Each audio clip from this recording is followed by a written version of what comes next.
क्या आपने कभी सुना है कि भगवान खुद पुरी से चलकर ग्वालियर आ गए?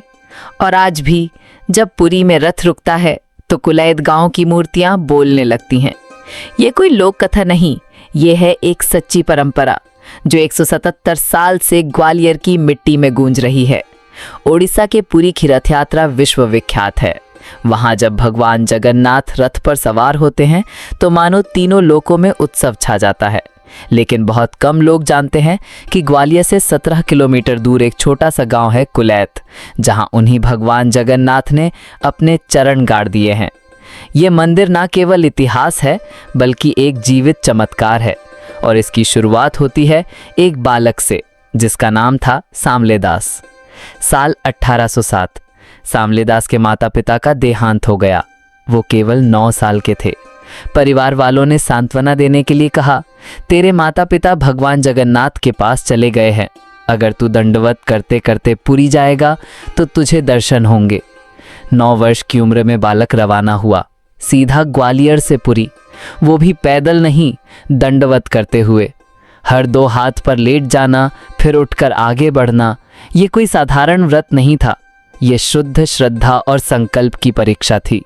एक साधु से मिला, रामदास महाराज। उन्होंने कहा, तुझे ये यात्रा 7 बार करनी होगी और तभी तुझे भगवान के होने का चमत्कार दिखेगा। 1830 से 1846 तक 7 बार दंडवत यात्रा। हर बार शरीर थकता पर मन और भक्ति और भी मजबूत होती। 1844 में उन्हें एक सपना आता है, तू कुलैत में भगवान का मंदिर बना, वही तेरा स्थान है। पर सांवलेदास मूर्ति पूजा से थोड़ा हिचकिचाते थे। उन्होंने मंदिर नहीं बनवाया और 2 वर्ष तक भटकते रहे। फिर एक दिन एक और चमत्कारी स्वप्न आता है, अपने घर में एक मटका रख, उसमें चावल भर दे। अगर वह मटका 4 हिस्सों में विभाजित हो जाए तो समझ लेना भगवान का आदेश सच्चा है। उन्होंने वैसा ही किया और मिट्टी का मटका सचमुच 4 हिस्सों में बंट गया। इसके बाद सपना आता है, साक नदी के पास 2 चंदन की मूर्तियां हैं, उनके हाथ पैर बनवाओ और कुलैत में स्थापित करो।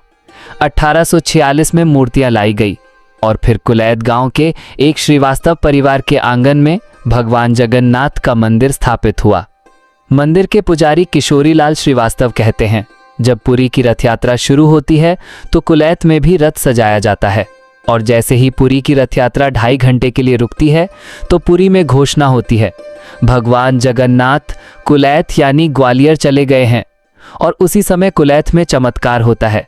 तीनों मूर्तियों का आकार बदल जाता है, उनका वजन बढ़ जाता है और मुख्य पुजारी को खुद महसूस होता है कि भगवान सजीव हो गए हैं।